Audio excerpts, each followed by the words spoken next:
তাফসীর সনদ মহাগ্রন্থ আল কোরআন থেকে তাফসীর পেশ করবেন বৃহত্তর সিলেটের কৃতি সন্তান হযরত মাওলানা খালেদ আহমদ বানুগাছি।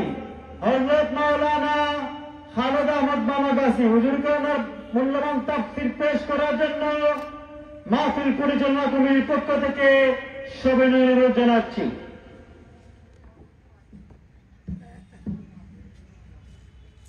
السلام عليكم ورحمة الله وبركاته. إن الحمد لله نحمده ونستعينه ونستغفره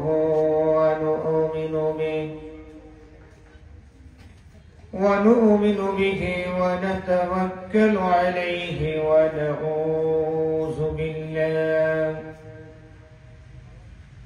ونعوذ بالله من شرور أنفسنا ومن سيئات أعمالنا.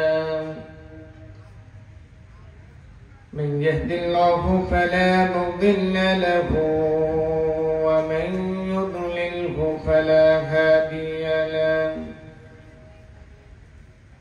ونشهد أن لا إله إلا الله وحده لا شريك له. ونشهد أن سيدنا ونبينا وحبيبنا وطبيب أرواحنا وقلوبنا محمدا عبده ورسوله.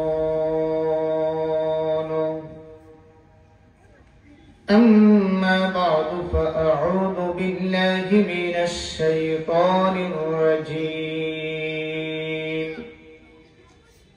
بسم الله الرحمن الرحيم. ما يلفظ من قول إلا لديه رقيب عتيد. وقال سبحانه وتعالى في شان حبيبه مخبرا وآمرا: إن الله وملائكته يصلون على النبي يا أيها الذين آمنوا صلوا عليه وسلموا تسليما. جوري سورة محبت الشريف قولي اللهم صل على سيدنا مولانا محمد وعلى آل سيدنا مولانا محمد. اللهم صل على سيدنا مولانا محمد وعلى آل سيدنا مولانا. যে মানুষ মানুষের বেদনায় কেঁদেছিলেন আজীবন মদিনায়, যে মানুষ মানুষের বেদনায় কেঁদেছিলেন আজীবন মদিনায়, সেই মানুষ সে মানুষ যদি হয় তো সুন্দর না জানি তাহলে তুমি কত সুন্দর কত সুন্দর। আল্লাহুম্মা সাল্লি আলা سيدنا مولانا محمد وعلى آل سيدنا مولانا محمد بلغ العلا بكماله كشف الدجى بجماله حسنت جميع خصاله صلوا عليه وآله بلغ العلا بكماله كشف الدجى بجماله حسنت جميع خصاله صلوا عليه عشق محبوب خدا जिस दिल में हासिल नहीं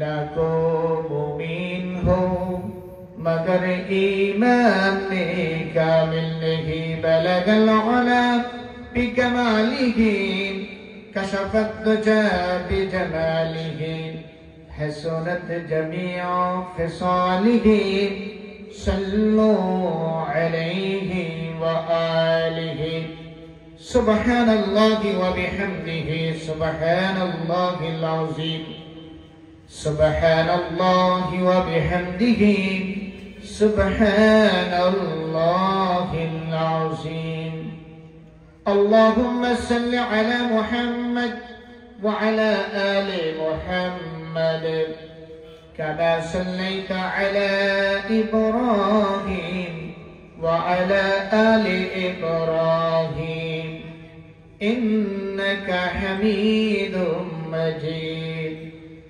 اللهم بارك على محمد وعلى آل محمد كما باركت على إبراهيم وعلى آل إبراهيم إنك حميد مجيد সম্মানিত আজকের এই প্রোগ্রাম উত্তর চৌমুহনী জামে মসজিদ ও ইসলামিক ফোরাম বড়লেখা পৌরসভার যৌথ উদ্যোগে আয়োজিত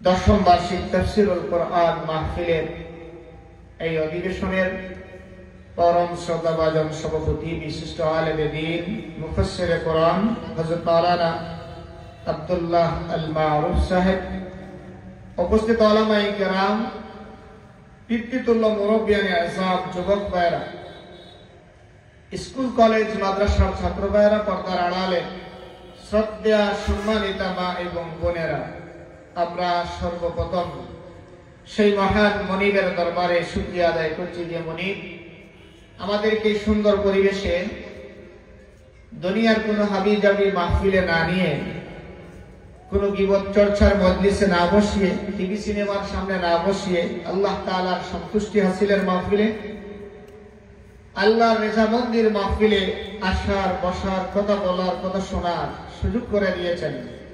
আচ্ছা বলেন, আল্লাহ যদি সুযোগ না দিতেন আসতে পারতাম? আমরা পারতাম না। আমাদের মতো অনেক মানুষ আছে না, এই বাজারে তো হাজার হাজার মানুষ আছে। সবাইকে কি আল্লাহ এখানে আসার সুযোগ দিছে?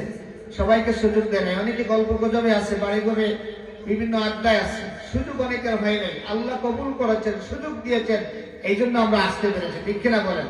এটা সুযোগ দিলেন কে? আল্লাহ। সেই আল্লাহ শুকরিয়া আদার প্রয়োজন আছে না নাই? আমরা সেই আল্লাহ তাআলার শুকরিয়া আদায় করি। আমরা সবাই পড়ি আলহামদুলিল্লাহ। সম্মানিত হাজিরিন কিরাম, যারা এই মাহফিলের আয়োজন করেছেন, তারা এই মাহফিলের আয়োজন করার কারণে আমরা সবাই যাওয়ার সময় তাদেরকে টাকা দিয়ে যাব কি? তাদের কোনো ইনকাম আছে এখানে? নাই। তারা একটা উদ্দেশ্য করেছেন যে আমরা যে এই মাহফিলটা সাজাচ্ছেন, উদ্দেশ্য হলো এখানে দিনের চর্চা হবে, কোরআন হাদিস থেকে ওলামায়ে কেরাম কথা বলবেন, মানুষ এটার থেকে উপকৃত হবে, মানুষের দুনিয়ার জীবন সুন্দর হবে, আখিরাতের জীবন সুন্দর হবে। আমাদের ফায়দার জন্য তারা এই আয়োজন করেছেন। ঠিক কিনা বলেন? এই জন্য কোরআনের মাহফিল গুলো যারা আয়োজন করে এদেরকে উৎসাহ দেওয়ার দরকার আছে না নাই? আছে। আমরা যত বেশি উৎসাহ দিব, ভালো কাজে যুবকরা তরুণরা এগিয়ে আসবে। ঠিক কিনা বলেন? দেখেন, কোরআনের মাহফিল হয়, তাফসীর মাহফিল হয়, এই জিনিসটাও কিছু মানুষ সহ্য করতে পারে না, ঠিক না বলেন? এখন তো একটা সময় ছিল বিভিন্নভাবে বাধা আসতো, কিন্তু এখনো এমন জাহেল আছে, নাম সুন্দর মুসলমানের মতো নাম, মুসলমানের মতো নাম, এই মুসলমানের মতো নামদারিরা বলে এত তাফসীর মাহফিল, কোরআনের ওয়াজ মাহফিল এগুলো হওয়ার কারণে এখন আমাদের বাউল গান কমে গেছে। জি জুড়ে বলেন না নাউজুবিল্লাহ। যারা বলছে যে এই ধরনের তাফসীর মাহফিল, কোরআনের মাহফিল হওয়ার কারণে এখন যাত্রা গান নাই, এখন আর হাউজি বাম্পার নাই, এখন বাজারে বাজারে আগে যেটা উরুস হইতো এটা নাই, এগুলো পাওয়া গেছে। আচ্ছা বলেন, যারা কোরআনের মাহফিলের কারণে এগুলো বন্ধ হওয়ার পরে এরা অসন্তুষ্ট হয়, এরা কি মুসলমানের তালিকায়, মুমিনের তালিকায় থাকতে পারে? থাকতে পারে না, মুসলমান হতে পারে না। কোন মুসলমানের বাচ্চা এই কামনা করতে পারে না যে গান, যাত্রা গান, হাউজি বাম্পার, এরপরে বাউল গান করলে যদি এই গানের আসল মূল কোরআনের কারণে বন্ধ হয়ে যাচ্ছে, এই কামনা শয়তান ছাড়া কেউ লালন করতে পারে না, ঠিক না? হাজিরিনে কেরাম, এই মাহফিল গুলো আপনারা কোরআনের মাহফিলে আসছেন, কথা বলছি, আমরা আয়োজন করছে, এক শ্রেণীর মুনাফিক আর শয়তানের পূজারীদের গায়ের মধ্যে আগুন লাগতেছে, ঠিক না বলেন? এদেরকে আগুন একটু বেশি করে লাগাইয়া দেওয়া দরকার, ঠিক না? এই জন্য যারা বাড়ি করে আছেন, যত ইমানদার আছেন, এই হামসায়ার পাশাপাশি যাদের কাছে আওয়াজ যাবে, কেউ আজকে বাড়ি করে বসে থাকবেন না। শয়তানদেরকে ভালো শিক্ষা দিতে হলে এদেরকে কোরআনের মাহফিল গুলোকে স্বতঃস্ফূর্ত ভাবে সফল করে শয়তানের গায়ে আগুন লাগাই দিতে হবে, ঠিক কিনা? হাজিরিনে কেরাম, এই কিতাব এটা মানুষের রচিত না, আল্লাহর দেওয়া কিতাব। এটা কার দেওয়া কিতাব? আল্লাহর দেওয়া কিতাব। এই কিতাব আল্লাহ তাআলা দিয়েছেন মানুষের হিদায়াতের জন্য, সত্য পথ দেখানোর জন্য, অন্ধকার থেকে আলোর পথে মানুষকে নিয়ে আসার জন্য আল্লাহ তাআলা এই কোরআন দিয়েছেন, ঠিক কিনা বলেন? আল্লাহ রাব্বুল আলামিন কোরআনুল কারীমে বলছেন, লিতুখরিজান নাস মিনাজ যুলুমাতি ইলান নূর। এই কোরআন আমি নাযিল করেছি এই জন্য মানুষ যাতে জাহেলিয়াতের মধ্যে, অন্ধকারের মধ্যে থাকতে না পারে, মানুষকে আলোর পথে আল্লাহ তাআলা নিয়ে আসার জন্য, আলোর পথ দেখানোর জন্য আল্লাহ তাআলা এই কোরআন নাযিল করেছেন। সুতরাং কোরআনের কথা শুনলে আলো পাওয়া যায় না, অন্ধকার পাওয়া যায়? কি পাওয়া যায়? আলো পাওয়া যায়, অন্ধকার থেকে বের হওয়া যায়, দুনিয়ার জীবনে শান্তি পাওয়া যায়, আখিরাতে মুক্তি পাওয়া যায়। আমরা অনেকক্ষণ কথা শুনেছি বিশিষ্ট আলেম দ্বীন হুজুর মাওলানা হাবিবুল্লাহ জালালী সাহেবের কাছ থেকে। আল্লাহ তাআলা হুজুরকে নেক হায়াত দান করুন, এবং আল্লাহ তাআলা যেন হুজুর যে বয়ান করেছেন সে কথাগুলোর উপরে আমাদের আমল করার তৌফিক দেন বলে আমিন। আর ওলামায়ে কেরাম আজকে কথা বলবেন, অনেক বিদগ্ধ ওলামায়ে কেরাম কথা বলবেন। আমি আপনাদের কাছে প্রথমে দুআ চাচ্ছি, রব্বুল আলামিন যেন এই জবান থেকে যে কথাগুলো বের করবেন, সর্বপ্রথম যেন এই কথাগুলোর আলোকে আমাকে আমল করার তৌফিক দেন বলে আমিন।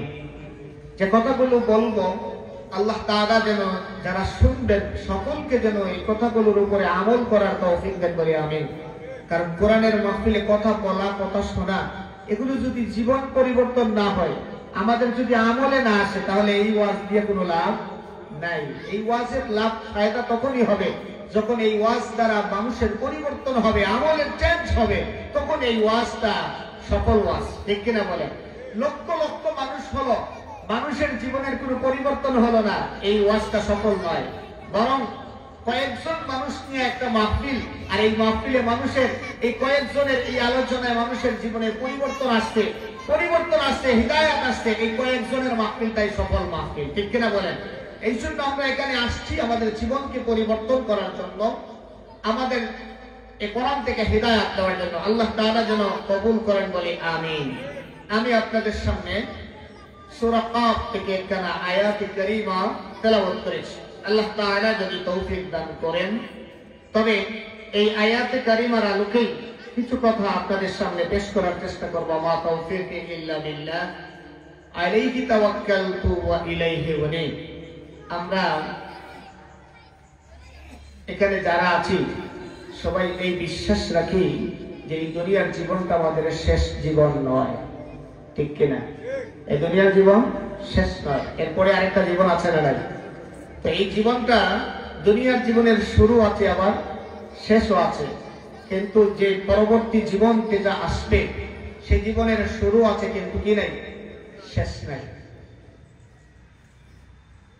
দুনিয়ার জীবনের পরে যে জীবনটা আসবে সেই জীবনের শুরু আছে কিন্তু শেষ নাই। এই পৃথিবীতে সবচেয়ে চিরন্তন সত্য কথা যেটা, সেটা হলো আমরা একদিন মরব। এর চাইতে সত্য কথা আর কিছু নাই, এর চাইতে সত্য কথা আর কিছু নাই। কুল্লু নাফসিন যায়িকাতুল মউত, সমস্ত নফসকে মৃত্যুর স্বাদ গ্রহণ করা লাগবে। তবে সবচেয়ে চিরন্তন কথা হলো মরব, কিন্তু সবচেয়ে অনিশ্চিত বিষয় যেটা, সেটা হলো আমরা কখন মরব। কেউ জানি? কেউ জানি কখন মারা যাব? জানি না। আমি যে কথা বলছি আমার কথা শেষ করতে পারবো এই গ্যারান্টি আমার আছে? নাই। আল্লাহ রাব্বুল আলামিন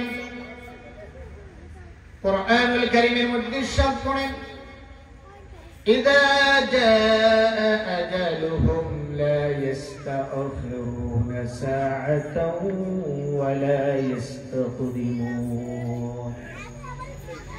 রব্বে কারীম বলেন, একটা মানুষের মৃত্যুর সময় যখন এসে যাবে তার জন্য এক মুহূর্ত আগানো হবে না, আর এক মুহূর্ত পিছানো হবে না। মৃত্যুর সময়টা যখন এসে যাবে সাথে সাথে মালাকুল মউত জানটা কবজ করে নেবে। ঠিক না? এই পৃথিবীতে আজকে আছি, কালকে থাকবো এই গ্যারান্টি আমাদের কারো নাই। আজকে আছি, কালকে থাকবো এই গ্যারান্টি নাই। এই দুনিয়া আমাদের সবাইকে ছেড়ে যাওয়া লাগবে কি লাগবে না? আজ আছি তো কালকে নাই, নিঃশ্বাসের কোনো বিশ্বাস নাই। আজ আছি তো কালকে নাই, নিঃশ্বাসের কোনো বিশ্বাস নাই। দমে দমে দমে ফুরাইল, দমে দমে দমে ফুরাইল, সেই দিকে কারো ভাবনা নাই।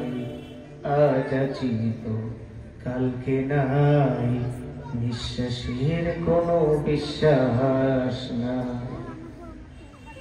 হবে যখন সমান জারি, বন্ধ হবে দুনিয়াদারি।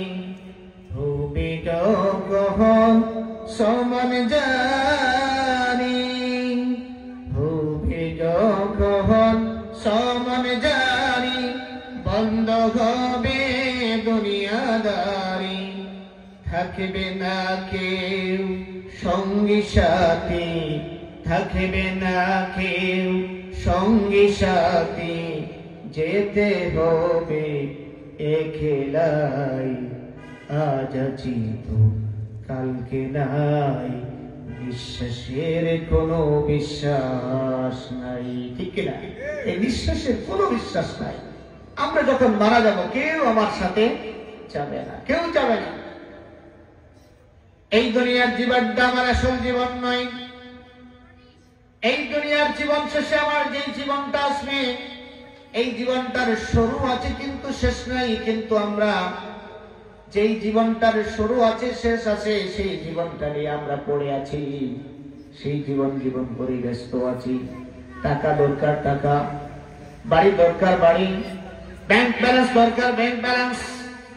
আমার ছেলেকে ডাক্তার বানানো দরকার, ইঞ্জিনিয়ার বানানো দরকার, ইউরোপে পাঠানো দরকার। দুনিয়ার এই সব কিছু নিয়ে এমন ভাবে ব্যস্ত আছি, আমার যে পরকালীন চিরস্থায়ী জীবনটা নষ্ট হয়ে যাচ্ছে, আমাদের সেই দিকে কারো খেয়াল নাই।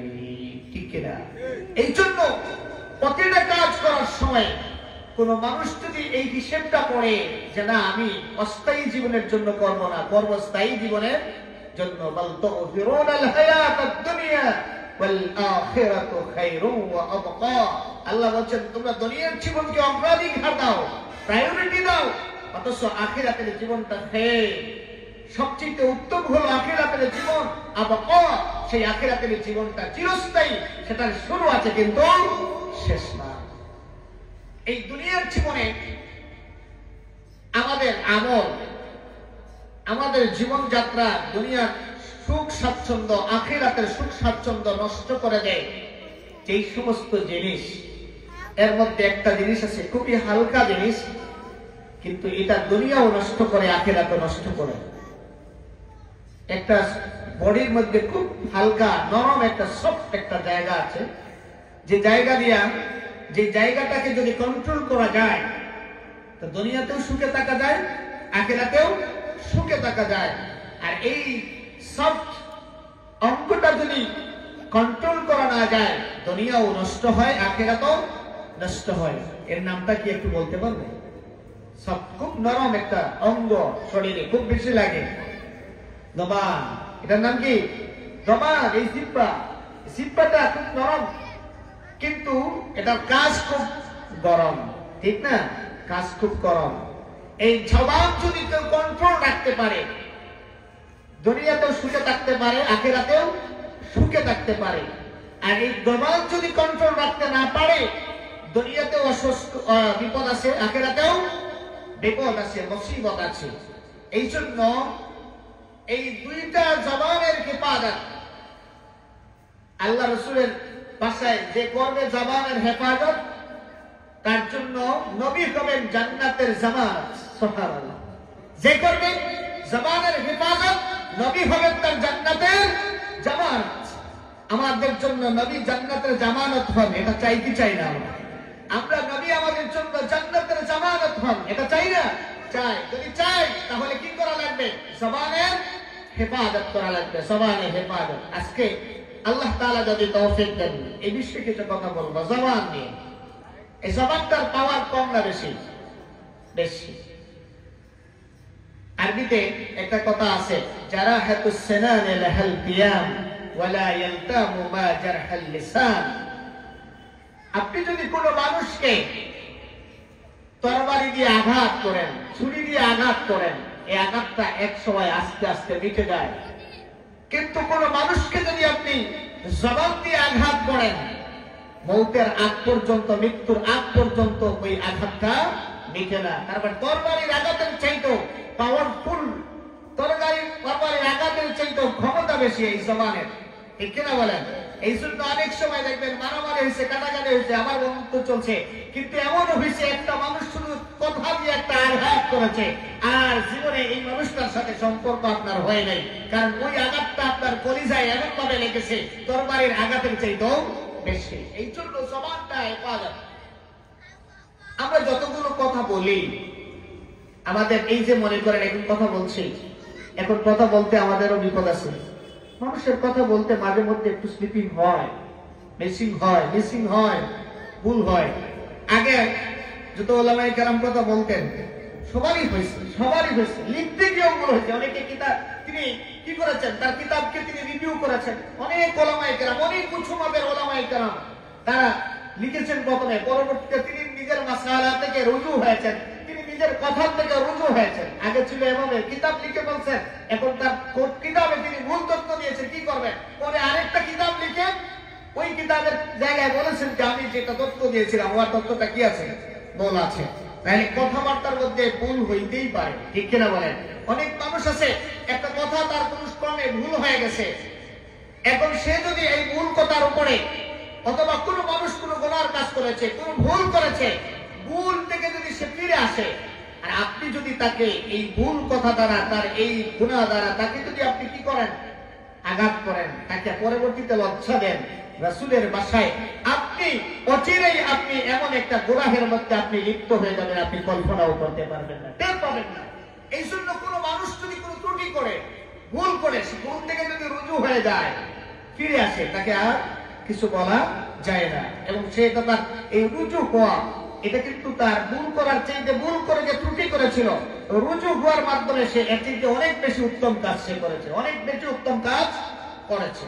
তো আমরা এখন কথা বলি, এই যে ক্যামেরাগুলো ধরা, সবগুলো কথা এখন রেকর্ড হয়, কথাবার্তা বলতে এখন অনেক হিসেব নিকেশ আছে, ঠিক কিনা বলেন? আপনারা এখানে হয়তো কয়েক হাজার খানিক মানুষ দেখতেছেন, কিন্তু অনলাইনে এই কথাগুলো লক্ষ মানুষের কাছে চলে যাবে, পৌঁছে যাবে, অনেক মানুষ দেখবে, অনেক ওলামায়ে কেরাম দেখবে। অনেক সময় আমাদেরও মিসিং হয়, অনেকে সতর্ক করেন, আমাদেরকে করেন, এই জায়গায় একটু খেয়াল করা দরকার ছিল, হইতেই পারে। এইটুকু জানার পরে আমরাও রুজু করব। তো দুনিয়ায় যখন রেকর্ড হয় মানুষ সতর্ক হয়, এই রেকর্ড গুলো অনেকদিন থাকে। তো আমাদের দুনিয়ায় এই রেকর্ড করার পরে এগুলো যদি বছরের পর বছর যুগের পর যুগ থাকতে পারে, আপনি আমি যতগুলো কথা বলি আমাদের কথাগুলো এই যে রেকর্ডের কথা, এই রেকর্ডের কথা রেকর্ড হবে, রেকর্ড করা এই যে শিক্ষা, এগুলো কিন্তু আল্লাহ তাআলা কোরআনে বলে দিয়েছেন, কোরআনে বলে দিয়েছেন। এই পৃথিবীতে আমরা যতগুলো কথা বলি আমাদের জবান দিয়ে যেই কথাগুলো উচ্চারিত হয় আমাদের সমস্ত কথা কিন্তু রেকর্ড থাকে। এটা ইউটিউবের রেকর্ড নয়, এটা ফেসবুকের রেকর্ড নয়। আল্লাহ রাব্বুল আলামিন আপনার আমার সাথে দুজন ফেরেশতা রেখেছেন, দুইজন ফেরেশতা লিখে রাখেন। আবার আল্লাহ তাআলা ফেরেশতা রেকর্ড কিপার ফেরেশতা রেখেছেন, ওই ফেরেশতা আপনার আবার সমস্ত কথাগুলো রেকর্ড করে রাখে। সুবহানাল্লাহ। আল্লাহ রাব্বুল আলামিন বলেন, মা ইয়ালফিযু মিন কাওলিন ইল্লা লাদাইহি রাকীবুন আতীদ। মা ইয়ালফিযু মিন কাওল, সুবহান থেকে যতগুলো লফজ উচ্চারণ করো সবগুলো রেকর্ড করার জন্য একজন রেকর্ড কিপার আছে। কার পক্ষ থেকে রেকর্ড কিপার? আল্লাহর পক্ষ থেকে রেকর্ড কিপার আছে। এই সব রেকর্ড আল্লাহর কাছে সবগুলো ময়দানে মাহশরে উপস্থাপন করা হবে। দুজন ফেরেশতা আছে আমাদের সাথে, এদের নাম আমরা বলি কিরামান কাতিবিন। আসলে কিরামান কাতিবিন, এটা কাতিবিনদের বৈশিষ্ট্য। আল্লাহ বলছেন কিরামা। আল্লাহ রাব্বুল আলামিন বলেন, কিরামান কাতিবিন ইয়ালামুনা মা তাফআলুন। দুজন সম্মানিত ফেরেশতা আছে। এই ফেরেশতা আপনি আমি যা কিছু করি আমাদের সব কিছু কিন্তু লিখে রাখে। এই যে জমিনের মধ্যে আছি, নয়গ্রাম ঈদগাহ মাঠে আমরা বসে আছি, আমরা আজকে এই বসাটার কদর আজকে বুঝছি না, কিন্তু একদিন যখন এই ভিডিওটা দেখবো, ময়দানে মাহশরে যাওয়ার পরে আল্লাহ রাব্বুল আলামিন আমলনামা যখন ওপেন করবেন, আমলনামা ওপেন করে বলবেন, ইকরা কিতাবাকা কাফা বিনাফসিকাল ইয়াওমা আলাইকা হাসিবা। পাঠ করো তোমার আমলনামা, তোমার আমলনামা পাঠ করার জন্য তুমি নিজেই যথেষ্ট। আমলনামা ওপেন করা হবে, ভিডিও চলতে থাকবে। আপনি দেখবেন নয়াগ্রাম শিমুলতলা চৌমনি মসজিদের ওই ঈদগাহ মাঠে বসছিলাম। আহারে, এই আমলটা তো আজকে আমার জন্য অনেক লাভজনক। মাঝে মধ্যে দেখবেন জীবনের শেষ প্রান্তে এসে আপনি কোনো একটা জায়গায় ইনভেস্ট করেছিলেন, সামান্য ইনভেস্ট করেছিলেন 50,000 টাকা, দেখছেন জীবনের সায়ান্নে এসে এই 50,000 ইনভেস্টটা আমার অনেক কাজে লাগছে।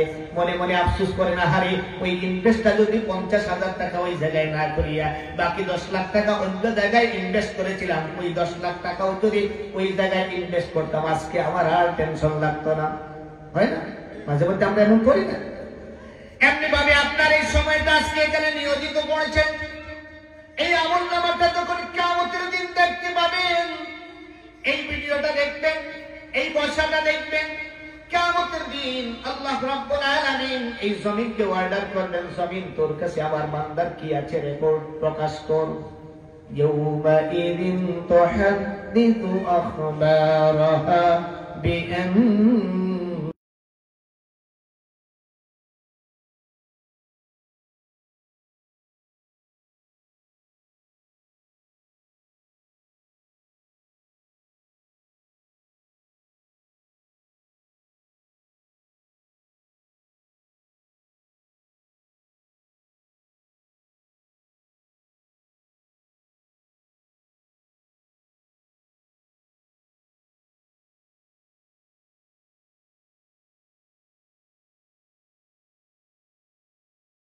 তারপরে হয়তো অনেক মানুষ এই আফসোস করবে, হারে শুধুমাত্র নয়াগ্রামের ওই মাহফিলে বসলাম, ডানে বামে যতগুলো কোরআনের মাহফিল হয়েছিল, তাফসীর মাহফিল হয়েছিল, সবগুলোতে যদি ইনভেস্টটা করতাম তাইলে আমার আমলনামায় আজকে অনেক বেশি পাইতাম, ঠিক কিনা?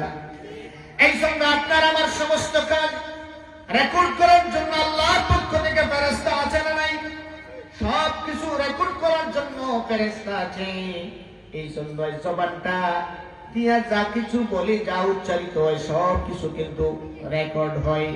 এই জবান যদি কেউ কন্ট্রোল রাখতে পারে, দুনিয়াতেও শান্তিতে থাকতে পারে, আখিরাতেও শান্তিতে থাকতে পারে। নবী করিম সাল্লাল্লাহু আলাইহি ওয়াসাল্লামকে হযরত উকবা ইবনে আমর রাদিয়াল্লাহু তাআলা আনহু প্রশ্ন করেছিলেন, ইয়া রাসূলুল্লাহ ইয়া হাবিবাল্লাহ মান নাজাত, মুক্তি কিসে? এই নাজাত শব্দটা আমভাবে বলেছেন, এটা শুধু আখিরাতের মুক্তির কথা না। মুক্তি কিসে, নাজাত কিসে? হযরত উকবা ইবনে আমর রাদিয়াল্লাহু তাআলা আনহু আল্লাহর নবীকে প্রশ্ন করেছিলেন, মান নাজাত, মুক্তি কিসে? এই মুক্তি দুনিয়ার মুক্তি, আখিরাতের মুক্তি, সব মুক্তি এটার মধ্যে নিহিত। আল্লাহর নবী হযরত উকবা ইবনে আমর রাদিয়াল্লাহু তাআলা আনহুকে তিনটা কাজ করতে বলেছেন। কয়টা কাজ? তিনটা কাজ। উকবা ইবনে আমিরকে আল্লাহর নবী বললেন, উকবা তুমি যদি তিনটা কাজ করতে পারো, দুনিয়ায় মুক্তি পাইবা, আখিরাতেও তুমি মুক্তি পাইবা। সুবহানাল্লাহ। কয়টা কাজ? তিনটা কাজ। আল্লাহর নবী বললেন, আমসিকা আলাইকা লিসানাক। এক নম্বরে আল্লাহর নবী বললেন, আমসিকা আলাইকা লিসানাক। উকবা যদি দুনিয়ার মুক্তি চাও, আখিরাতের মুক্তি যদি চাও, আখিরাতে যদি মুক্তি পাইতে চাও, আমসিকা আলাইকা লিসানাক, তোমার জবানটা কন্ট্রোল করো। জবানকে কন্ট্রোল করো, নিয়ন্ত্রণ করো। জবানকে নিয়ন্ত্রণ করো। এই জবানকে যদি নিয়ন্ত্রণ করতে পারো, আখিরাতে মুক্তি পাইবা। কারণ এই জবান দিয়া মানুষের গুনাহ কম হয় না বেশি হয়। এই জবান দিয়া এমন কিছু গুনাহ হয়, যেই গুনাহগুলো শুধু গুনাহ না, যেই গুনাহগুলোর কারণে আমার নামাজ শেষ হয়ে যায়। নামাজ শেষ। এই জবান দিয়া এমন গুনাহ হয়, যেই গুনাহগুলো কারণে আমার রোজার ইবাদত নষ্ট হয়ে যায়। এই জবান দিয়া এমন গুনাহ করা হয়, যে গুনাহ করার কারণে আমার কোরআন তিলাওয়াতের সওয়াব নষ্ট হয়ে যায়। এই জবান দিয়ে এমন গুনাহ করা হয়, যে গুনাহ করার কারণে আমার দান সাদকা, নফল ইবাদত, তাহাজ্জুদের ইবাদত পর্যন্ত নষ্ট হয়ে যায়। এই জবান দিয়ে কি এমন করা হয়? আমরা যারা অনেক মানুষ আছি সারাদিন 5 ওয়াক্ত নামাজ পড়ি, দিলি নামাজ থেকে বের হওয়ার পরে ফজরের জামাত পড়ে হাঁটা শুরু করলাম 4 জনে মিলে। ভালো কাজ, ভালো, আমার শরীর সুস্থ থাকার জন্য এটা ভালো কাজ। কিন্তু আমরা 4 জন মিলে হাঁটা শুরু করছি, মসজিদ থেকে বের হয়ে যে গল্পটা স্টার্ট করছি, এটা নিজেদের গল্প না, আরেকজনের গল্প। আছে না নাই? আরেকজনের গীবত শুরু। মসজিদে ফজরের জামাত পড়ে ঘুম থেকে উঠলাম, ফজরের জামাত পড়ে হাঁটতেছি, আর হাঁটে হেঁটে হেঁটে হেঁটে আব্দুর রহিমের ছেলে কি করছে আর মেয়ে কি করছে সেই গল্পটা শুরু করছি। এখন আমি আরেকজনের মন্দ চর্চা শুরু করলাম। একজন গল্প করতেছি, আরেকজন এটার সাথে আরেকটু মাল মশলা লাগাইতেছি। লাগাইতে লাগাইতে 4 জন মিলে পুরুষ হাঁটার সময়টা শেষ। বলছি গল্পটা শেষ হয় নাই, জোহরের পরে বাকি গল্প হবে। হ্যাঁ, ঠিক কিনা? ঠিক বললাম না ভুল বললাম? আচ্ছা না নাই? এই যে আপনি আরেকজনের বিরুদ্ধে আপনি কথা বললেন, সেই কথাটা 4 জন মিলে আলোচনা করেছেন, যাবার সময় আবার একে অন্যকে বলে গেছেন। এই 4 জনের মধ্যেই যেন সীমাবদ্ধতাকে অমুক যেন না জানতে পারে। ঠিক কিনা বলেন? তার মানে যার বিরুদ্ধে কথা বলেছি, যার সম্পর্কে আলোচনা করেছি, ওই আলোচনাটা যদি আব্দুর রহিম ভাই শুনে, সে এটাকে পছন্দ করবে না। ঠিক কিনা? এই যে আপনি আপনার ভাইয়ের বিরুদ্ধে কথাটা বললেন, এই ভাইয়ের বিরুদ্ধে কথা বলার অর্থ হলো আপনি ওই ভাইটার বিরুদ্ধে আপনি গীবত চর্চা করেছেন। কি করেছেন? গীবত চর্চা করেছেন। আল্লাহর নবী সাহাবায়ে কেরামদেরকে বললেন, আমার সাহাবীরা, তাদরুনা মাল গীবা, ও আমার সাহাবীরা, তোমরা কি জানো গীবত কি জিনিস? সাহাবায়ে কেরাম বললেন, ক্বালু আল্লাহু ওয়া রাসূলুহু আ'লাম, আল্লাহ এবং তার রাসূল ভালো জানেন। সাহাবায়ে কেরাম বললেন, আল্লাহ জানেন ভালো, রাসূল ভালো জানেন। আল্লাহর নবী বললেন, তোমার গীবত হলো তুমি তোমার ভাইয়ের অলক্ষ্যে এমন কিছু আলোচনা করা যা সে অপছন্দ করে। যা সে কি করে? অপছন্দ করে। মসজিদ থেকে বের হইয়া মাইরের মানুষের বিরুদ্ধে আলোচনা তো দূরের কথা, এমনও আছে মসজিদ থেকে বের হয়ে আপনি ফজরের জামাত শেষে ইমাম সাহেবের বিরুদ্ধেও বিপদ আছে না নাই? ইমাম সাহেব দেখছেন হুজুর আনছে, হুজুর দেখতে সুন্দর না, কি তিলাওয়াত করে, কোনো মজা নাই, স্বাদ নাই, শুরু। আপনি কল্পনা, আচ্ছা বলেন আমাদের কাছে এটা কি মনে হয় গুনার কাজ যে হুজুর তিলাওয়াত করতে, শহীদ তিলাওয়াত বলে কি এক হুজুর আনছে, তিলাওয়াতে কোনো লম্বা রসকস নাই, কিচ্ছু নাই। এই যে আপনি আলোচনা করতেছেন, এটাকে আমরা কখনো মনে করি যে এটা বিপদ হবে? মনে করি না, এটা মনে করি না যে বিপদ হবে। কিন্তু এই কথাটা আপনি কি ইমাম সাহেবের সঙ্গে আলোচনা করতে পারবেন? এই কথাটা বলতে পারবেন? মানে এটা কি হবে, উনি দেখতে একটু খাটো, এই কি বাড়তি এক হুজুর আনছে, ছকি লাগে না, ওই শব্দটাও বিপদ, ওই শব্দটাও কি বিপদ। আপনি একটু খেয়াল করবেন, অনেক বছর দরকার নেই, নিজেকে একটু, এটাও বিপদ। এটা কারণ এটা তার সামনে যদি ইমাম সাহেবের সামনে যদি আপনি আলোচনা করেন, এটা তিনি পছন্দ করবেন। আল্লাহর নবী বললেন তোমার ভাইয়ের বিরুদ্ধে আমার আলোচনা করা, তার কি এমন আলোচনা করা, সিকরুকা আখাকা বিমা ইয়াকরাহু কিলা আফরাইতা ইন কানা ফি আখি মা আকুল। সাহাবায়ে কেরামদের দিকে একজন বললেন, ইয়া রাসূলুল্লাহ, আমি যদি আমার ভাইয়ের বিরুদ্ধে এমন কথা বলি যেই কাজটা তার মধ্যে আছে, হুজুর দেখতে তার গলার আওয়াজটা খুব সুন্দর না, এটা তো সত্য, তার মধ্যে এটা আছে, এটা নিয়ে আমরা খুব তালগুল পাকাইয়া আলোচনা করা শুরু করলাম, এগুলো নিয়ে, এটা তো তার মধ্যে আছে। আমি যদি এইভাবে এমন কোন বিষয় নিয়ে আলোচনা করি যেটা তার মধ্যে আছে, তাহলেও কি বিপদ হবে? আল্লাহর নবী বললেন, যদি তার মধ্যে ওই ত্রুটিটা থাকে আর তুমি যদি ওই ত্রুটি নিয়ে আলোচনা করো, এটা হলো বিপদ।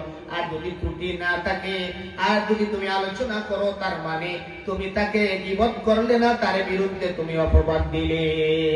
নাউজুবিল্লাহ। তাইলে দেখেন আমরা যে এই গীবত চর্চা করি, এই গীবত চর্চা আমাদের সমাজে কম আছে না বেশি? কম না বেশি? বেশি। এমনও চাইলে কাউরে গীবত থেকে আপনি আটকাইতে পারতেছেন, ভাই কাম বাদ দেন, অন্যের আলোচনা করা বাদ দেন, বলে হুজুর কি করে এটা গীবত না, আমার নিজে অনেক ভাই বাদ দেন, এই বিষয়টা আমার চর্চা করার দরকার নেই। আরে হুজুর শোনেন, এটা গীবত না, এটা শোনা দরকার, মানে সাপাইয়া আপনার সময় বসে, ঠিক কিনা বলেন? এটা এই জন্য এই জবান দিয়া গীবতের গুনাহ আল্লাহ রাব্বুল আলামিন কোরআনুল কারীমে বলছেন, ওয়ালা ইয়াক্তাব বা'দুকুম বা'দা আইয়ুহিব্বু আহাদুকুম আন ইয়াকুলা লাহমা আখিহি মাইতান ফাকারিহতুমু। আল্লাহ তাআলা বলেন, ওয়ালা ইয়াক্তাব বা'দুকুম বা'দা, তোমরা একে অপরের গীবত চর্চা করো না। আইয়ুহিব্বু আহাদুকুম আন ইয়াকুলা লাহমা আখিহি মাইতান, তোমাদের মধ্যে এমন কি কেউ আছে তার মরা ভাইয়ের গোশত খাওয়া পছন্দ করেন? এখানে যারা আছেন কেউ পারবেন? আপনার মরা ভাই মারা গেছে, তার গোশত খাইতে পারবেন? কেউ পারবেন? কেউ কেউ পছন্দ করবে না যে আমার ভাই মারা গেছে, আমি আমার ভাইয়ের গোশতটাকে আমি পাক করে খাবো? এই ধরনের মরা ভাইয়ের গোশত খাইতে পছন্দ করে এমন মানুষ কেউ আছে এখানে? আছে নাই? কিন্তু আল্লাহ তাআলা বলছেন, আপনি যে আপনার ভাইয়ের বিরুদ্ধে কথা বললেন, এটা আল্লাহর কালাম কোরআনুল কারীমে আল্লাহ তাআলা বলছেন, আইয়ুহিব্বু আহাদুকুম আন ইয়াকুলা লাহমা আখিহি মাইতান ফাকারিহতুমু। মরা ভাইয়ের গোশত খাওয়ার নামান্তর হলো গীবত করা। এই গীবতটা মানুষ করে কি দিয়া? হাত দিয়া, পা দিয়া, কি দিয়া? কি দিয়া করে? জবান দিয়া করে। জবান দিয়া করে। আল্লাহ নবী বলছেন, আল গীবাতু আশাদ্দু মিনাজ জিনা। বলি নাউযুবিল্লাহ। আল গীবাতু আশাদ্দু মিনাজ জিনা। আল্লাহ নবী বললেন, আল গীবাতু আশাদ্দু মিনাজ জিনা। গীবত হচ্ছে জিনার চাইতেও মারাত্মক। সাহাবী জিজ্ঞেস করেন, ইয়া রাসূলুল্লাহ, ইয়া হাবিবাল্লাহ, গীবত কেমনে জিনার চাইতেও মারাত্মক? আল্লাহর নবী বললেন, কোন মানুষ যদি জিনা করে আর ওই জিনা করার পরে আল্লাহর কাছে কান্নাকাটি করে, আল্লাহ গুনাহ করে ফেলেছি, তুমি আমাকে মাফ করে দাও। কোন মানে যদি আল্লাহ তাআলার কাছে তার তওবা যদি আল্লাহর কাছে কবুল হয়ে যায়, ওই জিনাকার যদি আল্লাহর কাছে তওবা করি, তওবা যদি আল্লাহর কাছে কবুল হয়ে যায়, তাহলে আল্লাহ তাআলা ওই জিনাকারিনীকেও আল্লাহ মাফ করে দিতে পারে। কারণ আল্লাহ বলছে, লা তাকনাতু মির রাহমাতিল্লাহ, রহমত থেকে নিরাশ হয় না। ইন্নাল্লাহা ইয়াগফিরুয যুনুবা জামিআ। আল্লাহর নবী বললেন, একটা জিনাকার মানুষ জিনা করার পর আল্লাহর কাছে যখন কান্নাকাটি করে, আল্লাহর কাছে যখন রুজু হয়ে যায়, আল্লাহর কাছে যদি তার তওবা কবুল হয়ে যায়, আল্লাহ তাআলা চাইলে জিনাকারকে মাফ করে দিতে পারে। কিন্তু কোন মানুষ যদি অন্যের গীবত করে, কি করে? গীবত করে, ওই গীবতকারী ব্যক্তি দিন রাত 24 ঘন্টা যদি কান্নাকাটি করেও দোয়া করে আল্লাহর কাছে চায়, যতক্ষণ না যেই ব্যক্তির গীবত চর্চা করেছে ওই ব্যক্তি তাকে মাফ করে দিবে, ততক্ষণ পর্যন্ত তার গুনাহ মাফ হবে না। নাউজুবিল্লাহ। চিন্তা করছেন? আমরা তো মনে করি একজনের গীবত করে তারা ডুবাইতেছি, হ্যাঁ? কিন্তু আসলে আপনার দুশ্মনের সাথে আপনি কিন্তু এমন আচরণ করতেছেন, আপনার দুশ্মনটারে উঠাইতেছেন আর আপনি নিজে ডুবতেছেন। আপনি ডুবতেছেন আর তারে কি করতেছেন? উঠাইতেছেন। কিভাবে আপনি ডুবতেছেন আর তারে উঠাইতেছেন? আল্লাহর নবী মুহাম্মদুর রাসূলুল্লাহ সাল্লাল্লাহু আলাইহি ওয়াসাল্লাম সাহাবায়ে কেরামদেরকে একদিন বলেন, ও আমার সাহাবীরা, আতাদুরুনা মাল মুফলিস, আমার সাহাবীরা, তোমরা কি জানো মানুষের মধ্যে সবচেয়ে নিঃস্ব, সবচেয়ে বড় ফকির কে? সাহাবায়ে কেরাম বললেন, ইয়া রাসূলুল্লাহ, ইয়া হাবিবাল্লাহ, আমরা তো জানি মাল্লাযী রাহমা ওয়ালা মাতা, যার কোনো টাকা পয়সা নাই, ধন সম্পদ নাই, ওই লোকটা মুফলিস, ওই লোকটা নিঃস্ব, ওই লোকটা সবচেয়ে গরীব। আল্লাহর নবী বললেন, না, ওই লোকটা সবচেয়ে বড় গরীব না, যার টাকা নাই পয়সা নাই ও সবচেয়ে বড় গরীব না, বরং সবচেয়ে বড় ফকির হলো ওই লোকটা, এই লোকটা দুনিয়ায় 5 ওয়াক্ত নামাজ জামাতে পড়েছে, নামাজ পড়েছে, রোজা রেখেছে, তাসবিহ তালিম করেছে, জিকির আজকার করেছে, কোরআন তেলাওয়াত করেছে, অনেক আমল তার ছিল। কিন্তু এই মানুষটা দুনিয়ায় মানুষের হক নষ্ট করেছে। কি নষ্ট করেছে? হক নষ্ট করছে। এই হক নষ্ট করার মধ্যে একটা হলো গীবত করা, অন্যের হক নষ্ট করা। আপনি যার গীবত করলেন তার হকটা আপনি নষ্ট করেছেন। কিয়ামতের দিন আল্লাহ তাআলা আপনাকে দাঁড় করাইয়া বলবে, এর কাছে কারো কোনো পাওনা আছে নাকি? ওই সমস্ত মানুষ যাদের বিরুদ্ধে আপনি প্রতিনিয়ত ফজরের পরে, যোহরের পরে, আসরের পরে দোকানে বসিয়া, মাগরিবের পরে দোকানে বসিয়া বসিয়া, এশার সালাতের পরে রাত 12টা পর্যন্ত বসিয়া বসিয়া গীবত চর্চা করেছিলেন, নামাজও পড়েছিলেন, গীবতও করেছিলেন, নামাজের সমস্ত সওয়াব দিয়াও দেখা যাবে এই মানুষগুলোর ঋণ পরিশোধ করা যাবে না। সব শেষ, নামাজ শেষ, রোজা শেষ, তাসবিহ তাহলিল জিকির আজকার শেষ, সব সওয়াব দেওয়ার পরেও দেখা যায় পাওনাদার আরো আছে। পরের হক নষ্ট করবেন না কখনো।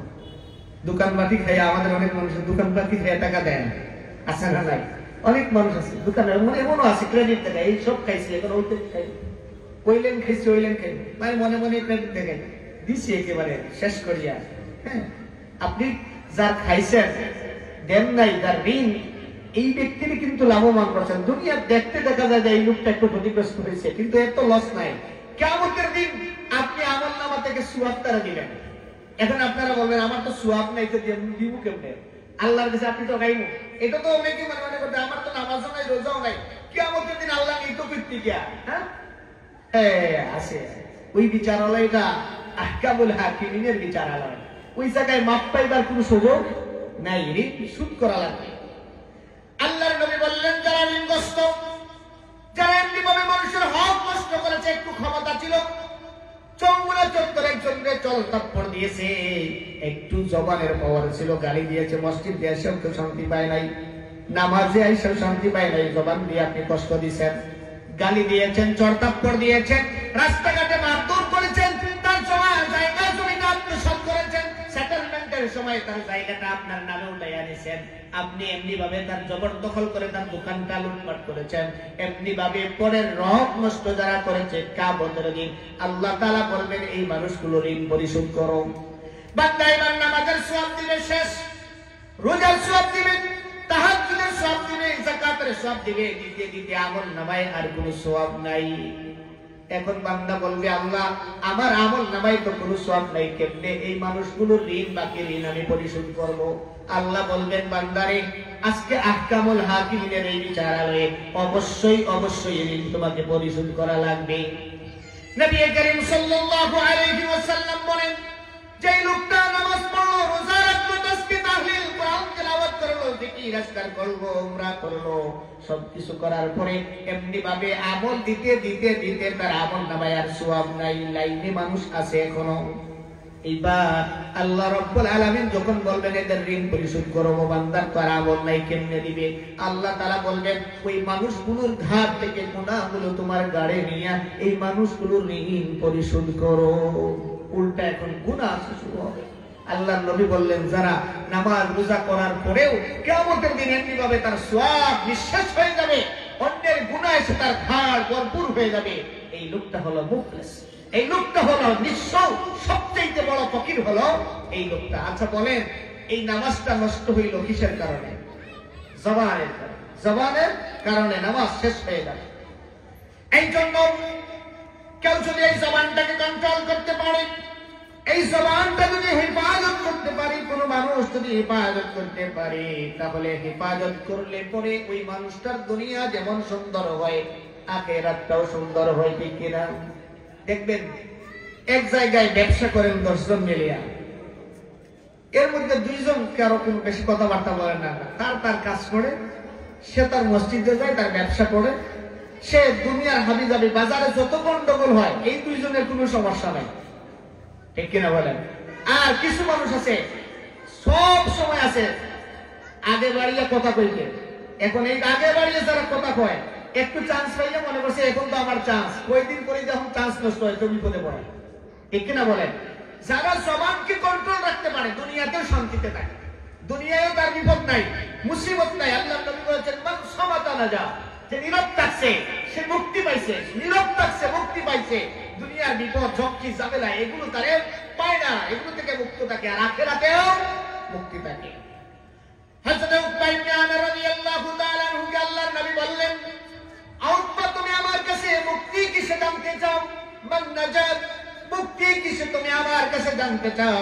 মুক্তি পাইতে হলে কয়টা কাজ করা লাগবে? কয়টা? দেখি আপনারা ছাত্র কেমন, মুক্তির জন্য কয় কাজ? আপনারা ছাত্র বালা না, আমি তো উস্তাদ মানুষ, টিচার মানুষ। কয় কাজ? 3টা কাজ। কয়টা কাজ? 3টা কাজ। খেয়াল করে নেবেন, মুখস্থ করে যাবেন। এটা একটা ক্লাস। যদি মুক্তি পাইতে হয় কয়টা কাজ করা লাগবে? রাসূল বলছেন 3টা। আল্লাহর নবী উকবা ইবনে আমিরকে বললেন, উকবা মুক্তি যদি পাইতে চাও, দুনিয়ার মুক্তি আখিরাতের মুক্তি যদি পাইতে চাও, 3টা কাজ করবা। একটা হলো আমসিক আলাইকা লিসানাক, জিহ্বাটাকে কন্ট্রোল করবা। এই জিহ্বা দিয়া যেমন কথা হয়, খাওয়া দাওয়াও এই জিহ্বা দিয়া হয়। ঠিক না? যা খাই জিহ্বা ছাড়া খাওয়া যায়? হ্যাঁ, জিহ্বা যদি না থাকে খাইতে পারবো না। এই জবান দিয়ে তো খাই, জিহ্বালে নাড়া ছাড়া করে খায়। দেখেন হালাল না খেয়ে যদি কেউ হারাম খায়, হারাম খায় নামাজ পড়লো কবুল হয় না।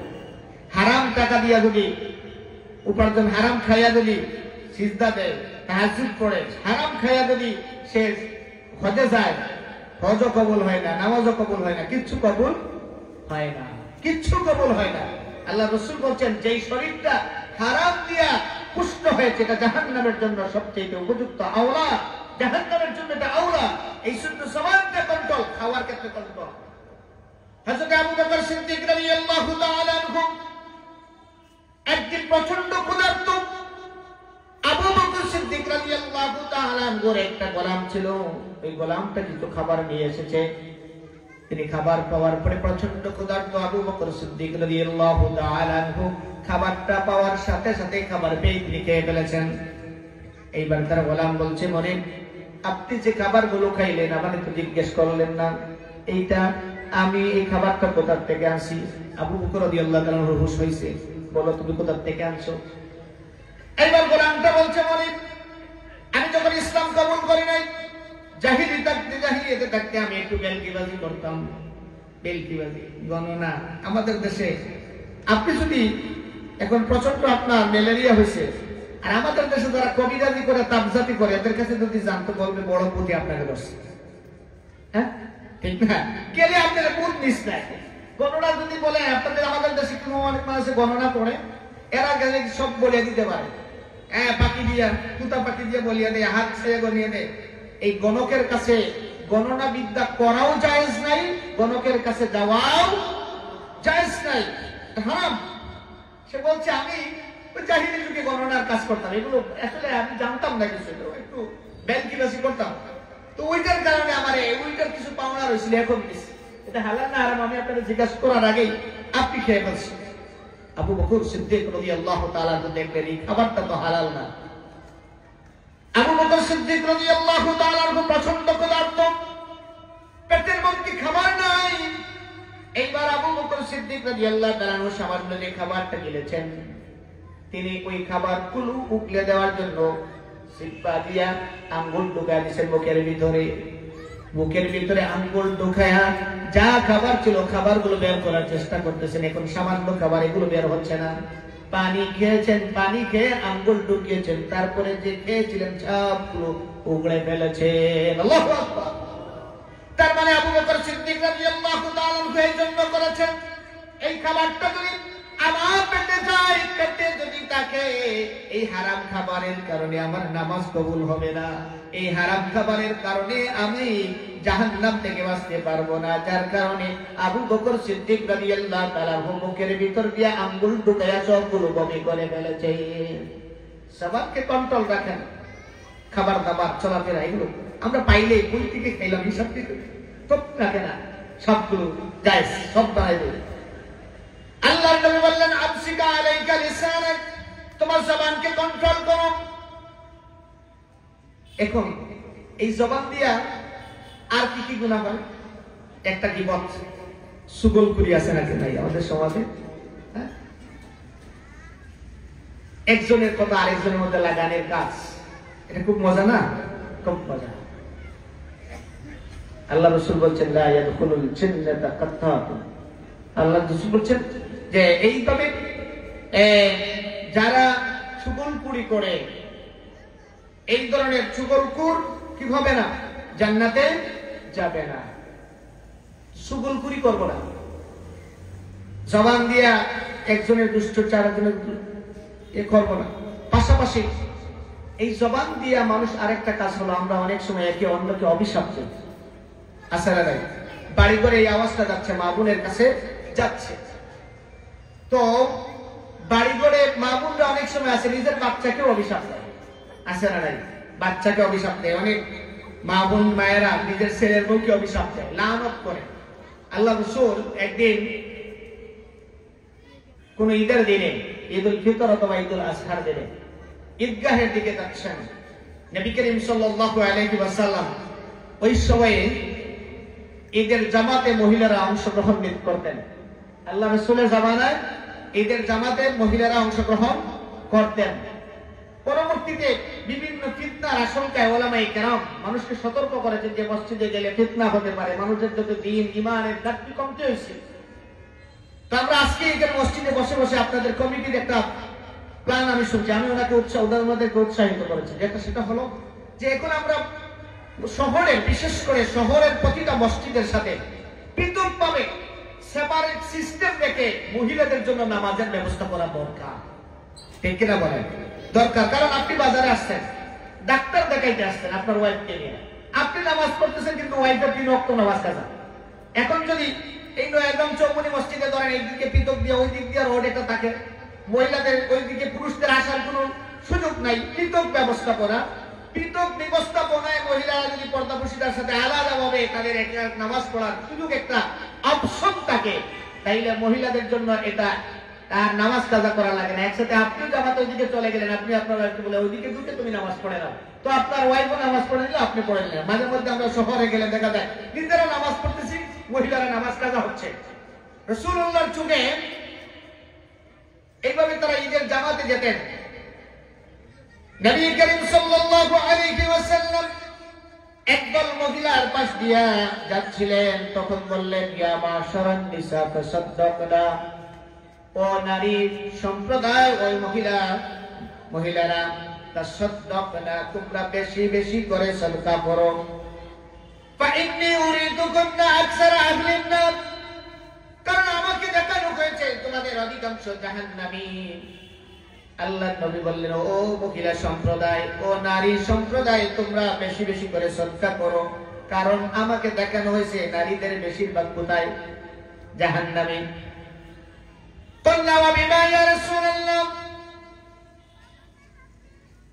মহিলারা বলল, বিমা ইয়া রাসূলুল্লাহ, হে আল্লাহর নবী, হে আল্লাহর রাসূল, কেন মহিলাদেরকে বেশি জাহান্নামে দেখানো হয়েছে? কোন কোন অপরাধে, কি এমন অপরাধ মহিলারা করে যে অপরাধগুলোর কারণে মহিলারা বেশি জাহান্নামে হবে? আল্লাহর নবী তখন মহিলাদের দুইটা অপরাধের কথা বললেন। কয়টা অপরাধ? দুইটা। আল্লাহর নবী বললেন, তাকফুরনাল আশীর ওয়া তাকফুরনাল লা'ন, আও কামা ক্বালা আলাইহিস সালাতু ওয়াস সালাম। আল্লাহর নবী বললেন, দুইটা অপরাধের কারণে মহিলারা বেশি জাহান্নামে যাবে।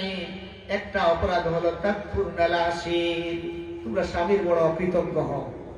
সারা জীবন খাওয়াইছেন, খাওয়াইতে খাওয়াইতে ফিল দিয়েছেন, সবকিছু ঠিক আছে। 60 বছরের বয়সের সময় 20 বছর 30 বছর আপনার সাথে সংসার করে 31 বছরের মাথায় শাড়িটা কিনতে একটু বেশ কম হয়েছে। এমনও মহিলা আছে, জীবনে একটা বালা শাড়ি কিনতেইছ জীবনে আমারে, হ্যাঁ? এভাবে অকৃতজ্ঞ মহিলা আছে না নাই? আচ্ছা, আল্লাহ রাসূল বললেন তাকফুরনাল আশীর, এই যে অকৃতজ্ঞতা জাহান্নামে যাওয়ার কারণ। স্বামীর অকৃতজ্ঞ হওয়া, খাওয়ার পরে কয় খাওয়াইছো না, পড়ার পরে কয় পড়াইছো না, ট্রিটমেন্ট চিকিৎসা করাইতে করাইতে সম্পদ সব শেষ করার পরও বলে আমারে ভালো ডাক্তার আর দেখাইলে না। এই ধরনের অকৃতজ্ঞ যারা, যে সমস্ত মহিলা স্বামীর অকৃতজ্ঞ হয়, আল্লাহর নবী বলছেন এটা জাহান্নামে যাওয়ার কারণ। কি যাওয়ার কারণ? জাহান্নামে যাওয়ার কারণ। 2 নম্বরে আল্লাহর নবী বললেন, যে অপরাধের কারণে তোমরা জাহান্নামে যাবে সেটা হলো তোমরা বেশি বেশি করে লানত করে থাকো, অভিশাপ দিয়ে থাকো। ছেলে বেশ কম হয়েছে, ছেলেরে বলে এমনও যে আজকে যাইতেছিস আর যেন ফিরিয়া না। নাউজুবিল্লাহি মিন যালিক। এই কথাটা এইভাবে কখনো ছেলে পুরুষ হই নারী হই আমরা কেউ এভাবে কাউকে অভিশাপ দেব না, অভিশাপ দেব না, লানত করব না। কোন মা বাবা তো কখনোই না। এই অভিশাপটা যদি কোনো মা দেয় তাহলে একদিকে আপনি বলতে পারেন না মায়ের দোয়া যেমন কবুল হয়, বদদুয়াও কবুল হয়। আল্লাহ না করুক আপনি এমন একটা সময়ে যে বলেছেন যেটা দোয়া কবুলের সময়, বদদুয়া কবুলের সময় বলছেন, বদদুয়াটা লেগে যাবে, আপনার সন্তানটা যদি মারা যায় আপনি কি সহ্য করতে পারবেন? পারবেন না। এই কারণে সন্তানদের জন্য জবাব দিয়া কখনো বদদুয়া করবেন না। সন্তানের জন্য বেশি বেশি করে কি করবেন? দোয়া করবেন। কি করবেন? দোয়া করবেন।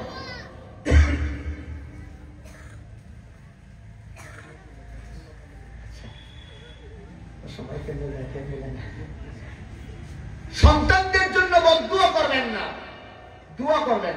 দোয়ায় এমন হয় যে এই সন্তানের দুনিয়া আখিরাত উজালা হয়ে যায়। ইমাম বুখারী রাহমাতুল্লাহ আলাইহি, ইমাম বুখারী রাহমাতুল্লাহ আলাইহি, আমরা নামাজ এখানে 15 মিনিট পরে হবে, এই জন্য একসাথে উঠবো ইনশাআল্লাহ, কেউ আগে উঠবেন না। কথা শেষ করবো, খুব গুরুত্বপূর্ণ আমার লাস্ট কিছু কথা, সামান্য কিছু মেসেজ আছে, এগুলো দিয়ে আমার কথা শেষ করবো। ইমাম বুখারী রাহমাতুল্লাহ আলাইহি ছোটকালে অন্ধ হয়ে গিয়েছিলেন। তিনি অন্ধ হয়ে যাওয়ার পরে তার মা, বর্ণিত আছে যে তিনি এশার নামাজ পড়ে দোয়া শুরু করতেন। দোয়া করতে করতে তার ফজর হয়ে যেত, এমন অনেক দিন হচ্ছে ফজর হয়ে যেত। সারা রাত আল্লাহর কাছে কান্নাকাটি করতেন, আল্লাহ দুনিয়ার ডাক্তার সব দেখাইছি, আর কিছু নাই, সব উসিলা নিয়েছি, একমাত্র তুমিই পারো আমার সন্তানের চুপটা ভালো করে দিতে।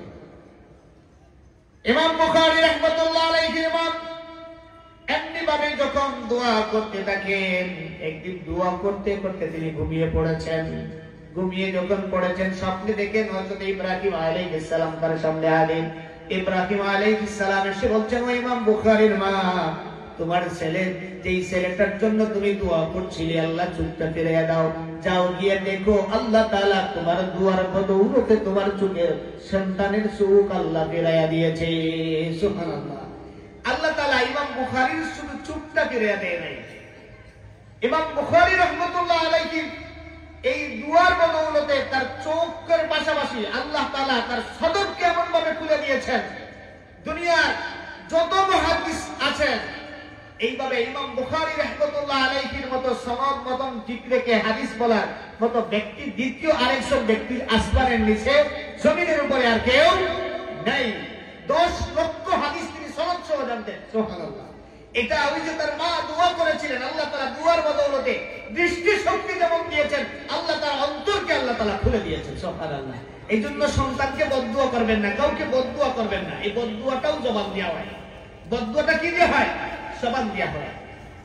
আল্লাহর নবী বললেন তিনটা কাজ করবা উকবা ইবনে আমের, মুক্তি যদি চাও আমসিকা আলাইকা লিসানা, জবানকে কন্ট্রোল করবা। 2 নম্বরে আল্লাহর নবী বললেন ওয়ালিয়াসাকা বাইতুক, উকবা ইবনে আমের মুক্তি যদি চাও, দুনিয়ার মুক্তি আখিরাতের মুক্তি যদি তুমি চাও, ওয়ালিয়াসাকা বাইতুক, তুমি তোমার পরিবারকে সময় দাও, পরে সময় দাও। এখানে একটা জিনিস আপনাদেরকে বলি, আমরা অনেক আছি যে সারাদিন বাইরে থাকি, নিজের পরিবারকে সময় দেই না, স্ত্রীকে সময় দেই না, বাচ্চাদেরকে সময় দেই না, মা বাপকে সময় দেই না। আপনার পরিবারের শান্তির জন্য, দুনিয়ার শান্তির জন্য, আখিরাতের মুক্তির জন্য পরিবারকে সময় দিতে হবে। পরিবারকে কি দিতে হবে? সময় দিতে হবে। বাচ্চাদেরকে আপনি সময় দেন না তো আপনার বাচ্চা করবে কি? আপনার বাচ্চা দেখবেন আপনি খেয়াল করেন না, মাঝে মধ্যে একটু পাশে বসবেন, এদেরকে খোঁজখবর নেবেন, এদেরকে সময় দিবেন। তো বাচ্চাগুলো অনেক সময় আছে যে বাবার কাছে কিছু বলবে, রাস্তা দিয়ে মেয়েটা কলেজে যায়, একটা ছেলে তাকে ডিস্টার্ব করে, সে বাবা তার কাছেও বসে না, বাপকে বলতেও পারে না, বলার সুযোগই পায় না, তাড়াহুড়ো বাবার আসা যাওয়া, বলতে চায় মেয়েটা, কিন্তু আপনি বলার চান্সটাই আপনি তাকে দেন না। একদিন যখন ক্ষতি হয়ে যায়, আপনি বলেন মা তুই আমার কাছে বলতে পারলি না। বাবা তোমাকে বলবো কোন সময়, সময় তো নাই। দুনিয়া অশান্তি, আখিরাতও বরবাদ, দুনিয়াও বরবাদ। আমরা অনেকে আছি নিজের ওয়াইফকে সময় দেওয়ার সময় নাই, কথা বলার সময় নাই। হ্যাঁ, কিন্তু ঠিকই আমরা দেখা যায় টেলিফোনে নিজের ওয়াইফের সাথে কথা বলতে সুন্দর ভাষায় বলি না, অন্যের ওয়াইফের সাথে কথা বলতে খুব মজা করে বলি। এটা দুনিয়াও বরবাদ, আখিরাতও বরবাদ। দুনিয়াও বরবাদ, আখিরাতও বরবাদ। আপনার স্ত্রীর সাথে যদি আপনি সুন্দর করে কথা বলেন, একটু সময় দেন, একটু সোয়াব আছে না নাই? সোয়াব আছে। আর অন্যের স্ত্রীর সাথে কথা বললে দুনিয়ার বরবাদি আছে, আখিরাতের বরবাদি আছে। এখন তো এমনও আছে এক ঘরে, আমি মাঝে মধ্যে বলি যে শয়তান এগুলোতে একটু স্বাদ বেশি দেয়। দেখবেন অনেক মানুষ আছে তার করে সুন্দর সুন্দর স্ত্রী রেখে পেতনির মতো মহিলা নিয়ে ভাগিয়ে যায়, এমন নজিরও আছে, আছে না নাই? কারণটা কি? ওইটার দিকে শয়তান মজা লাগাইয়া দেয়, নিজের ওয়াইফকে ওইখানে শয়তান এখানে দূরত্ব তৈরি করে। এই জন্য হাদিসে আসছে রাসূলুল্লাহ বলছেন বিছনায় মাঝে মধ্যে গিয়ে একটু ধুলাবালি দেখেন, একটু কঙ্কর দেখেন, খেয়াল রাখবেন এটা সবসময় এমনিতেই পড়ে না, মাঝে মধ্যে আপনার বিছনার মধ্যে কঙ্কর ধুলাবালি শয়তানও পেলে। ওই যে কঙ্কর ধুলাবালি পেলার পরে আপনার রাগ ওঠে, সারাদিনে আসলাম ঘুমাইবো, বিছনাটা দাঁড়িয়ে রাখতে পারবেন, আপনার রাগটা একেবারে চলে। ওয়াইফ বলতেছে আরে কিছুক্ষণ আগে দাঁড়িয়ে রাখছি, আপনি বলছেন জানলাম এখানে কঙ্কর আসলো থেকে, ধুলাবালি আসলো থেকে, এই যে বালি আছে। এটা আপনি তো মনে করতেছেন ওয়াইফ দাঁড়িয়ে নাই, ওয়াইফ ঠিকই যাচ্ছে, কিন্তু ওই জায়গায় শয়তান ধুলাবালি কঙ্কর নিক্ষেপ করে ওই বিছনাটা কি করে দিয়েছে? ময়লা করে দিয়েছে, যাতে আপনার আর আপনার স্ত্রীর সাথে একটু ঝগড়া লাগে। দুনিয়া বরবাদ হয় কেমনে? ঝগড়া লাগতে লাগতে আপনারও রাগ একবারে সেই 40-96 পৌঁছেছে, ওয়াইফের রাগ 98 পৌঁছেছে, 96-98 পৌঁছার পরে একেবারে ডিসমিস। হ্যাঁ, আর দেখবেন ডিসমিস হওয়ার পরে এর আগ পর্যন্ত, ডিসমিস হইবার আগ পর্যন্ত স্ত্রীর সাথে কোনো সম্পর্ক নাই, মহব্বত নাই, কিচ্ছু নাই। যেমনিতে তালাক করছে, কটার পরে হাই রে হাই মহব্বতের যে এখন উস্কানি দিব, এই উস্কানির ঠেলায় আপনি এখন ওই হুজুরের কাছে, ওই হুজুরের কাছে কোন সিস্টেমে আবার জোড়া লাগানো যায়। কারণ এমনি ভাবে যদি 900 করিয়া জোড়া লাগানো যায়, এই জায়গা থেকে জারজ সন্তান হবে, শয়তানের প্রোডাক্ট আসবে, দুনিয়া বরবাদ হবে, আখিরাত বরবাদ হবে। ঠিক কিনা বলেন? এই জন্য কোন ক্রমে এই জায়গাগুলোতে পৌঁছবার আগে থেকে জবানকে কি করা লাগবে?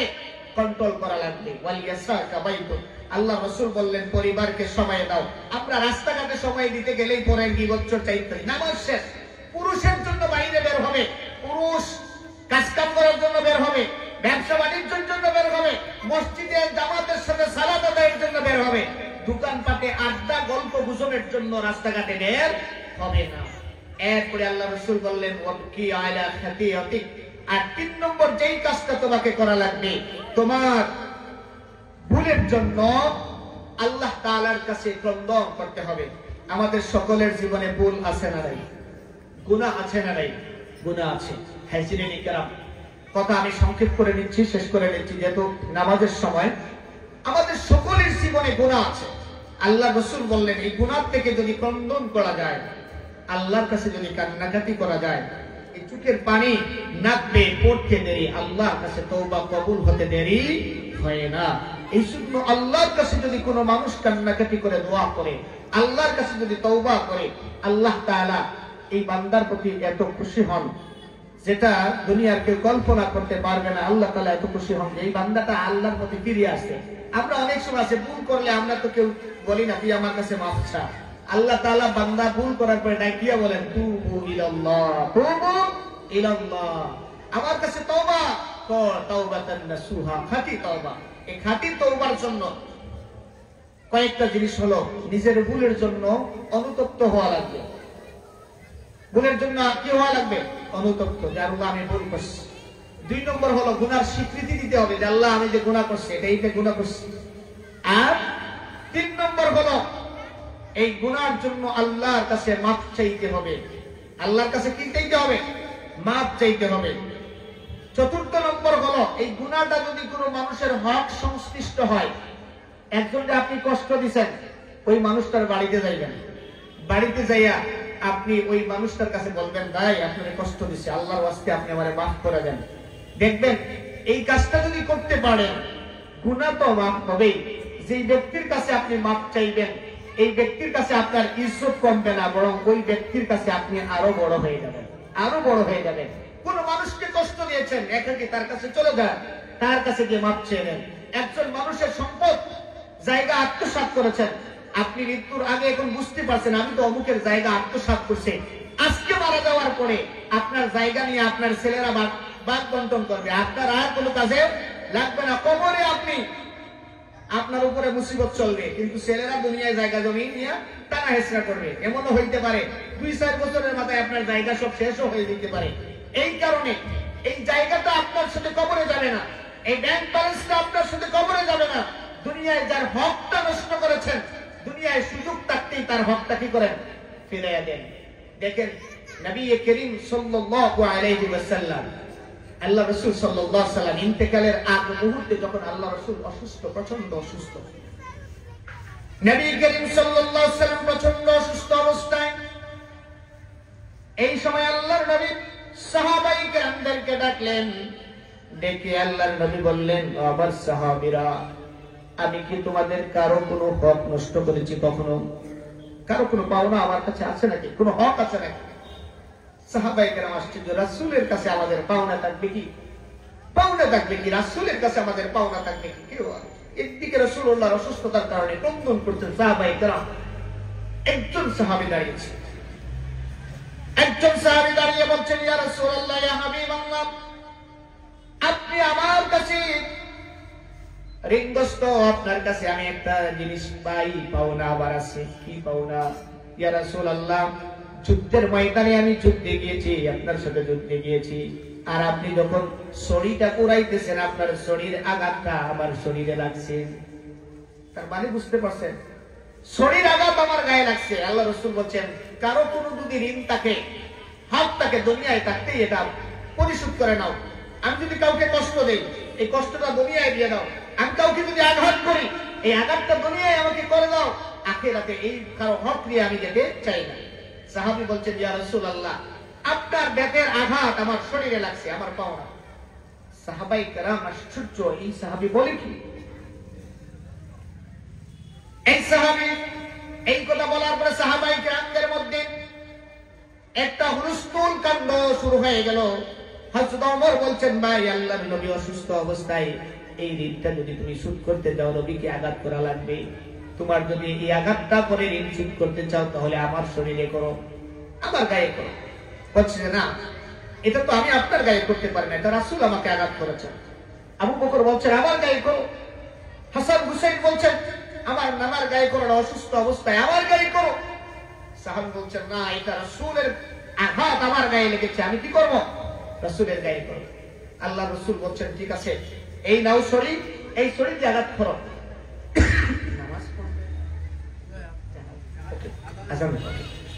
এই শরীর দিয়ে আঘাত করো। শরীরটা হাতে নিয়েছে, নিয়ে বলছেন ইয়া রাসূলুল্লাহ, আমি যখন আঘাত প্রাপ্ত হই তখন আমার শরীরটা খালি ছিল, আপনার শরীর খালি লাগবে। আল্লাহ রসুলের শাড়ির যখন জামা সরিয়েছেন, তিনি মূলত পিছন দিক দিয়ে গিয়ে রাসূলুল্লাহর মুখরে নবুয়তকে চুমু খাইবেন। এটি হলো মাকসুদ। তিনি রাসূলুল্লাহর মুখরে নবুয়তে খুব দিকে চুমু খাইলেন আর বললেন, ইয়া রাসূলুল্লাহ, ইয়া হাবিবাল্লাহ, আপনার গায়ে আঘাত করতে পারে, দুনিয়ার কোনো মানুষ আঘাত করার ক্ষমতা রাখে না। আমি এই কারণেই আপনার গাটা দেখতে চেয়েছিলাম, আপনার মুখরে নবুয়তটা দেখতে চেয়েছিলাম। যে রাসূল এত মর্যাদার অধিকারী, সেই রাসূল এইটাকে, ঋণটাকে এমনি ভাবে মৃত্যুর আগ মুহূর্তে কি করতে চেয়েছেন? এই ঋণ শোধ করতে চেয়েছেন। আজকে একটাই নসিহা আপনাদের কাছে, শেষ কথা, দুনিয়ায় যদি কোনো মানুষকে কষ্ট দেন, জবান দিয়া, হাত দিয়া কোনো মানুষের হক নষ্ট করেন, কারো ঋণগ্রস্ত থাকেন, দুনিয়ায় থাকতেই এগুলো শোধ করবেন যতদিন হায়াত আছে। এটাই যদি করতে পারে, আজকের ওয়াজটা সফল, সার্থক। আল্লাহ তাআলা এই কথাগুলোর উপরে, নসিহাগুলোর উপরে আমাদের সবাইকে আমল করার তৌফিক দিন। আমিন। ওয়া আখিরু দাওয়ানা আনিল হামদুলিল্লাহি রাব্বিল আলামিন। আসসালামু আলাইকুম ওয়া রাহমাতুল্লাহি ওয়া বারাকাতুহু।